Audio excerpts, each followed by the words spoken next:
Wabil khusus bapak-bapak, ibu-ibu jamaah sholat subuh, pengajian ba'da subuh Masjid Agung Kabupaten Sidoarjo yang semoga selalu dirahmati, dibarokahi oleh Allah Subhanahu wa Ta'ala.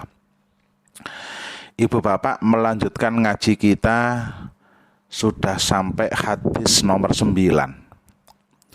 Wa an Abi Qatadah radhiyallahu anhu.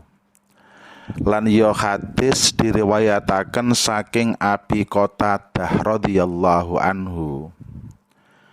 Anna Rasulullah sallallahu alaihi wasallam, sak temene Rasulullah sallallahu alaihi wasallam iku kola dawuh sapa Rasul fil hirrati ing dalem masalah kucing.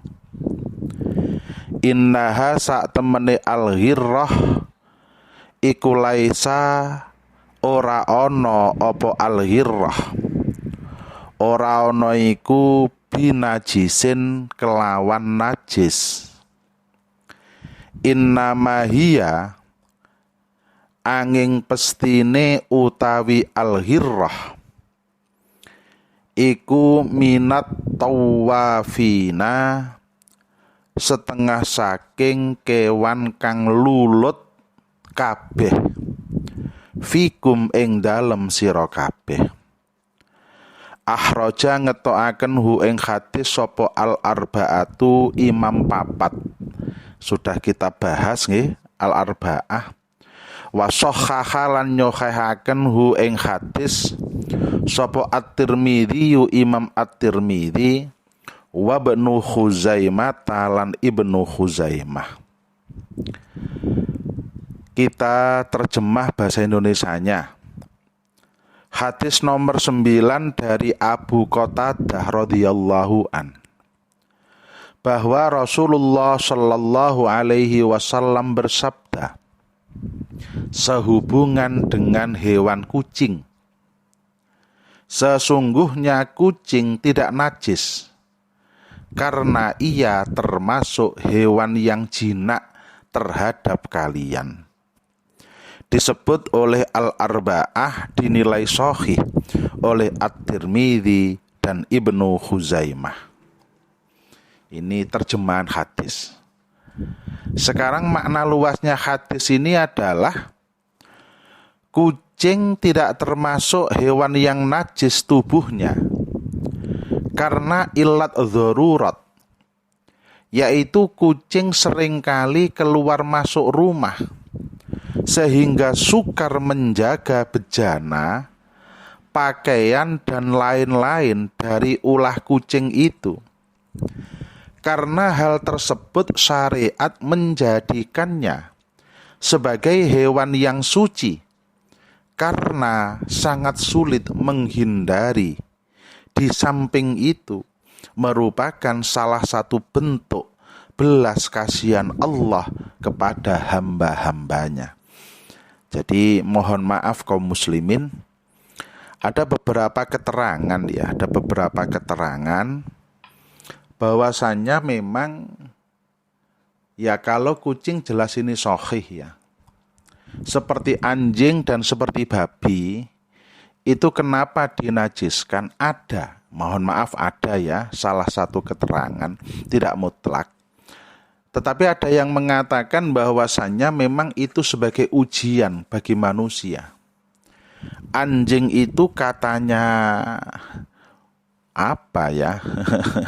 Ahli-ahli hewan itu adalah hewan yang paling mudah untuk dididik. Itu anjing. Kalau babi itu adalah hewan yang paling menguntungkan untuk diternak. Karena mudah, anaknya akeh, perawatannya katanya sih mudah. Saya juga nggak pernah ngerawat babi ya. Setelah itu seluruh tubuhnya dapat dimanfaatkan. Makanya kalau kita sering debat itu banyak pula bahwasanya vaksin ini ada babinya, makanan ini ada babinya, karena memang luar biasa. Ini sebelah saya itu ada insinyur kulit lulusan Jerman. Wah itu ya, takmir masjid di dekat rumah itu ya. Itu mengatakan, kulit itu yang paling bagus untuk apa-apa adalah kulitnya babi. Lah ini mohon maaf kaum muslimin, salah satu bentuk ujian Allah. Apakah kita sebagai muslim itu tidak semua yang kita inginkan akan kita nikmati di dunia, tetapi kita punya celengan nanti kita nikmati di akhirat. Makanya kenapa kita dilarang untuk, atau minimal lah bahwasanya anjing itu najis, babi itu najis. Maka kan ya hukum syar'i sesuatu yang najis tidak boleh dijual. Nah ini kan akan menjadi masalah apabila kita memelihara atau memanfaatkan anjing atau babi tersebut. Ini tapi masalah kucing ya, tapi karena ini setipe saya terangkan sedikit. Asbabul wurud. Nah, latar belakang hadis ini ialah like Quran punya asbabun nuzul, kalau hadis punya asbabul wurud. Pada suatu hari Abu Qatadah meletakkan air minumnya, lalu datanglah kucing meminumnya. Abu Qatadah memberikan kesempatan kepadanya untuk minum dengan memiringkan bejana itu. Ketika ada orang yang menegur sikapnya itu, Abu Qatadah mengatakan kepada orang tersebut bahwa Rasulullah Shallallahu Alaihi Wasallam pernah bersabda, sesungguhnya kucing itu tidak najis, sehingga apa yang disentuhnya pun tidak najis. Ma'asyiral muslimin rahimakumullah. Masalah hukum ini beda dengan masalah kewajaran. Ini kalau berbicara Abu Qatadah, beliau punya gelas lah atau mungkin dimimik kucing, pala diring no. Lah setelah itu sisanya ya ndak tahu. Ini ndak najis. Lek kolu itu ya. Diombe ya ndak apa-apa. Tapi ini lek kolu. Saya menerangkan bahwasanya ndak najis ya. Sisa dari jilatan kucing itu tidak menajiskan. Tetapi kalau mungkin dari kelayakan ndak layak lah, wong sisanya kucing kok diminum, atau mungkin ya ini ibu-ibu eman-eman pindangi gede Gus, pindang gede dicakoti. Mari ngono ya kita ambil saja terus kita teruskan makannya boleh. Ya secara hukum ndak najis. Tapi kok tego makan ya ndak apa-apa lek tego itu ya.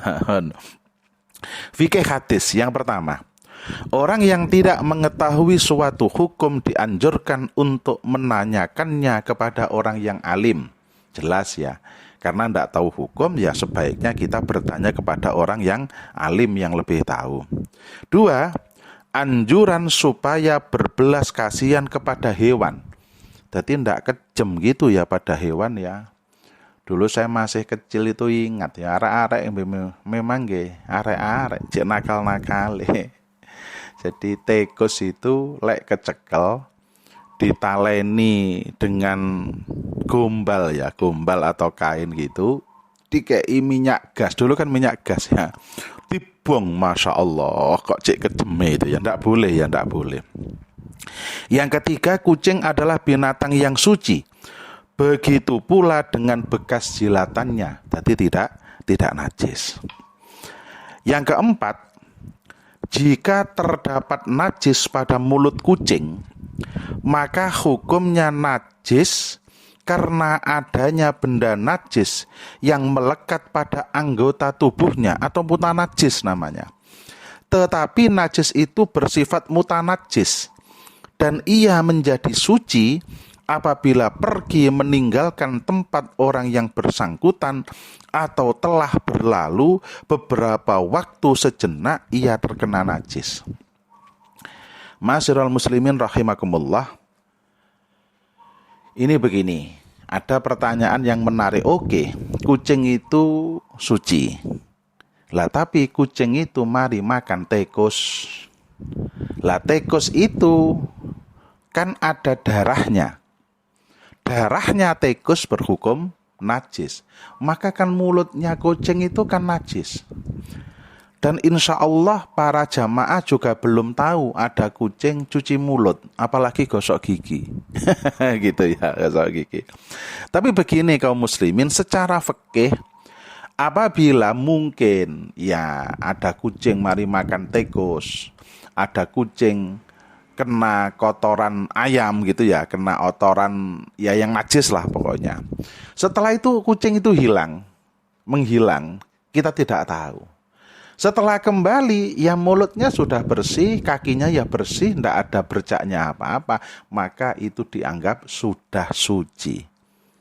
Loh Gus, kan kita tidak pernah menemukan ada kucing cuci kaki. Iya, gitu ya. Lah tapi kan kemungkinan kucing itu masuk ke air, sehingga bisa mensucikan kakinya.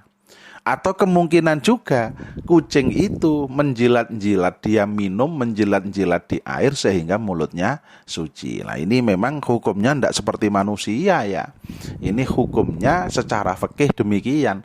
Asalkan kita sudah tidak tahu kucing itu sekian detik lah mungkin. Sampai di dalam hadis itu, dalam keterangan fikih itu dikatakan walaupun waktu itu mungkin belum memungkinkan untuk kucing mensucikan najisnya, tidak masalah. Asalkan kucing itu telah kita tidak lihat, setelah itu kita lihat bersih, selesai, sudah bersih dan dihukumi suci. Periwayat hadis Abu Qatadah. Siapa sih Abu Qatadah itu? Ialah Al-Haris bin Ribbai Al-Ansari As-Sulami, salah seorang anggota pasukan berkuda Rasulullah Shallallahu Alaihi Wasallam.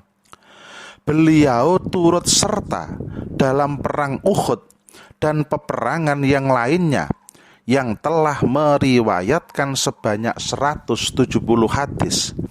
Meninggal dunia pada tahun 54 Hijriah di Madinah. Nah, itu Abu Qatadah. Dan kita lanjutkan sekarang ke hadis yang nomor 10. An Anas bin Malik radhiyallahu anhu ya hadis saking sahabat Anas kang dadi anak lanange Pak Malik radhiya muga-muga ngridani sapa Allah Gusti Allah anhuma saking Anas lan Malik. Kala dawuh sapa Anas bin Malik, jaa teka sapa A'rabiyun wong A'rabi. A'rabi itu diartikan Badui. Tapi bukan Badui di Indonesia ya. Di Indonesia itu juga ada suku Badui di Banten itu. Tapi ini adalah suku pedalaman yang ada di Jazirah Arab. Itu disebut dengan A'rabi. Fabala mongko nguyuh sapa A'rabi fi ta'ifatil masjidi ing dalem panggonane masjid, ing dalem pojokane masjid. Fazajara mongko nyegah hu ing A'rabi sapa annasu menungso. Fanaha mongko nyegah hum ing nas sapa Rasulullah sallallahu alaihi wasallam. Falamma qadha mongko semangsane wis rampung sapa A'rabi baulahu ing nguyoi A'rabi, amara mongko perintah sapa Rasulullah sallallahu alaihi wasallam bidzanubin kelawan sak timba mimma in saking banyu. Fa uhrika mongko disoi fa uhrika mongko disoaken apa dzanub alaihi ngatasé baul. Muttafaqun alaih ya hadis diriwayataken saking Imam Bukhari Muslim. Itu arti gampange. Jane muttafaqun kang wis disepakati apa alaihi hadis. Itu maksudnya disepakati antara Imam Bukhari dan Imam Muslim. Kita lihat terjemahan bahasa Indonesianya. Dari sahabat Anas ibnu Malik radhiyallahu anhuma, beliau menceritakan bahwa seorang Arab Badui, orang Arab Badui. Ya, mohon maaf ya, tidak apa-apa ya. Cuman saya menerangkan, dikisahkan memang orang Badui itu adalah orang yang hidupnya di kampung. Secara informasi tidak seperti orang yang di kota. Secara pendidikan itu kalah dengan orang yang di kota. Lah yang di kota Madinah kan tiap hari ketemu Nabi Muhammad. Nah gitu ya. Ada orang Badui datang, lalu dia kencing di salah satu tempat di dalam masjid. Ini juga mohon maaf, setting kita tidak seperti masjid kita ini. Nah, Masjid Agung dikencingi yang blambang kabeh gitu ya. Atau di karpet ya luar biasa. Zaman Nabi masjid itu ya dari pasir, ya pasir biasa itu. Maka kalau dikencingi neresep ke dalam gitu ya. Setelah dia kencing, ya kaum muslimin menghardiknya. Weh, waca anu. Tetapi Rasulullah Shallallahu Alaihi Wasallam mencegah kaum muslimin, jangan gitu ya, jangan dicegah. Ketika orang Arab Badui itu telah selesai membuang air kencing, baginda memerintahkan kepada kaum muslimin mengambil setimba air, lalu air itu disiramkan kepada bekas kencingnya orang Arab Badui tersebut. Muttafaqun alaih. Ini terjemahannya. Kita lihat sekarang makna luasnya. Rasulullah Shallallahu Alaihi Wasallam diutus untuk menyayangi umat manusia, membimbing mereka kepada akhlak yang mulia, dan membantu orang jahil apabila melakukan suatu kesalahan. Para sahabat merasa gusar dan marah terhadap orang Badui yang kencing di dalam masjid itu, sedangkan dia baru masuk Islam. Nah gitu ya, ini biar kita jelas ya, orang Badui itu baru masuk Islam, nggak ngerti kalau nggak boleh kencing di dalam masjid. Wah itu gitu ya. Lah ini orang Muslim yang lain tahu, wah ini kurang ajar gitu ya, kurang ajar. Rasulullah Shallallahu Alaihi Wasallam melarang mereka menghardiknya. Mereka siapa? Kaum muslimin. Sikap para sahabat yang tergopoh-gopoh itu bisa mendatangkan mudarat kepada orang Arab Badui itu apabila menghentikan kencingnya secara mendadak. Bisa menyebabkan pakaian dan badannya terkena najis, dan najis itu pun akan menyebar ke tempat lain di dalam masjid. Jadi ke tengah-tengah ikan, berhenti. Karena tidak tahu ya langsung dimasukkan celana terus melayu. Walah ya sido orang Arab Badui itu terkena najis, kecer kemana-mana gitu ya itu. Keadaan ini tidak akan terjadi apabila orang Arab Badui itu tidak menghentikan kencingnya secara mendadak. Sekali lagi kaum muslimin, pola pikir kita, masjid kala itu tidak seperti masjid kita yang luar biasa bagus begini gitu ya. Dijarnoain resep ngono ae, baru maring ngono disucikan. Kemudian Nabi Shallallahu Alaihi Wasallam memberikan petunjuk kepada mereka tentang bagaimana cara membersihkan tanah atau pasir yang terkena najis, yaitu dengan menyiramnya dengan air secukupnya. Nah, ini yang luar biasa begitu. Nabi Shallallahu Alaihi Wasallam apabila mengutus utusan ke berbagai pelosok negeri, baginda senantiasa berpesan kepada mereka menteladani sabdanya. berikanlah kemudahan dan janganlah kamu gemar menyusahkan urusan. Wah, ini luar biasa ya dari Nabi loh ini ya. Dari Nabi. Jadi kalau dari Nabi itu mengatakan ya sesuatu yang sulit kalau bisa dipermudah. Jangan dibalik. Sesuatu yang mudah kalau bisa dipersulit lah, itu yang luar biasa. Fikih hadis dianjurkan untuk bersikap belas kasihan kepada orang jahil. Mohon maaf, jahil diartikan bodoh ya. Karena kalau jahil di Jawa itu beda, nyelidis jahil itu ya. Dan memberikan pengajaran tentang apa yang harus dikerjakannya tanpa perlu menggunakan tindakan kasar, selagi pelanggaran yang dilakukan itu tidak bermaksud memandang remeh atau sebagai pembangkangan. Yang kedua, masyarakat dibolehkan memprotes orang yang melakukan pelanggaran di hadapan pemimpin mereka, meskipun tanpa memperoleh kebenaran terdahulu dari pemimpin mereka. Langsung tadi ya protesnya itu. Yang ketiga, menolak perkara yang bisa menimbulkan mudarat yang lebih besar di antara dua madarat dengan cara melakukan perkara yang lebih ringan mudaratnya di antara kedua mudarat itu. Kapan-kapan kita jelaskan ya, ini karena sudah agak siang. Ini namanya akhafudz dzararain. Kalau ada dua dua perkara sama-sama mendatangkan mudarat, maka dipilih mudarat yang paling ringan. Air kencing manusia hukumnya najis. Ini hadisnya. Diwajibkan menghormati masjid dan membersihkannya dari berbagai kotoran dan najis.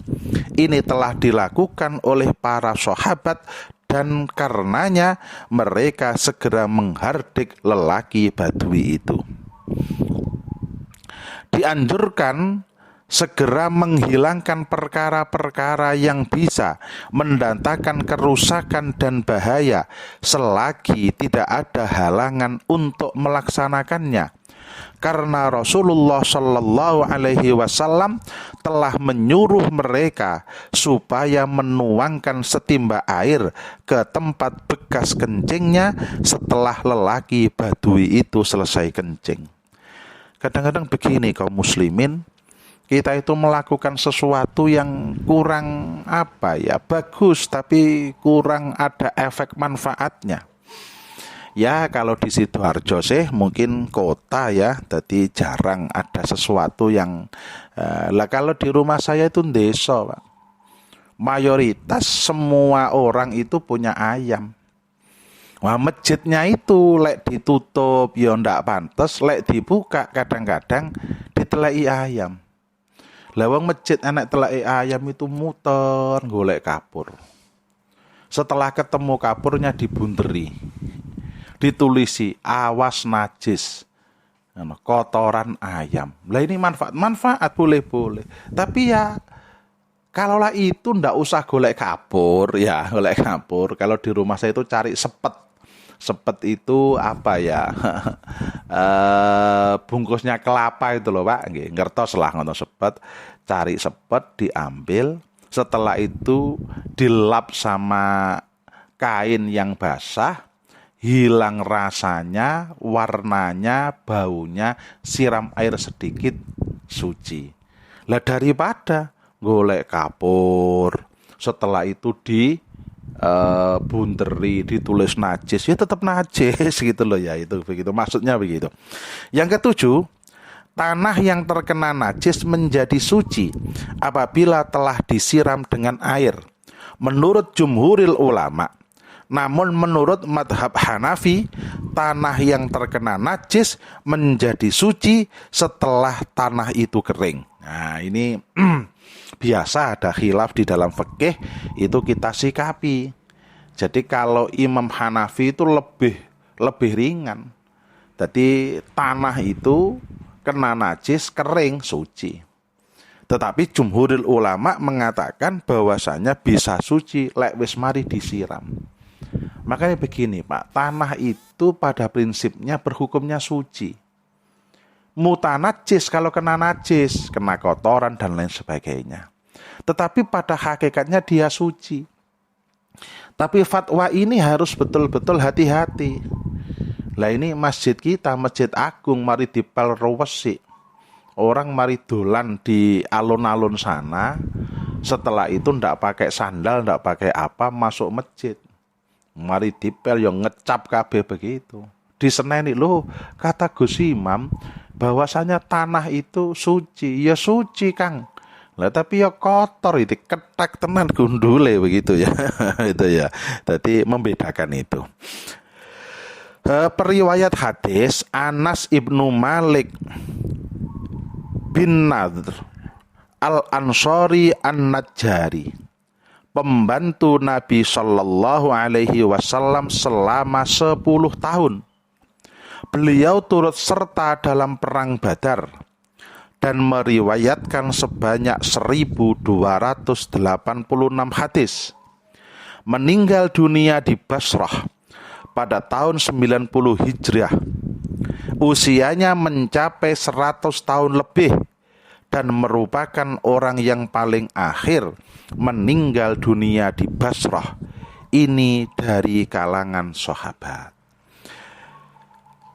Rabbi fangfa'na